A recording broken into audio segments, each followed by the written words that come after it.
বাংলাদেশ জাতীয় ক্রিকেট দলের নাম ঘোষণা করছি, যে দলটি টি-20 বিশ্বকাপে অংশগ্রহণ করতে যাচ্ছে 2024 সালে। মোহাম্মদ নাজমুল হোসেন শান্ত, দলনায়ক। Taskin Ahmed, vice captain. লিটন কুমার দাস, সৌম্য সরকার, তনজিদ হাসান তামিম, সাকিব আল হাসান, মোহাম্মদ তহিদ হৃদয়, মাহমুদুল্লাহ রিয়াদ, জাকের আলী আনিক,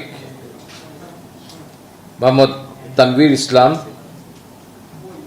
শেখ মাহাদি হাসান, মোহাম্মদ রিশাদ হোসেন, মোহাম্মদ মুস্তাফিজুর রহমান, মোহাম্মদ শরীফুল ইসলাম এবং তনজিম হাসান সাকিব।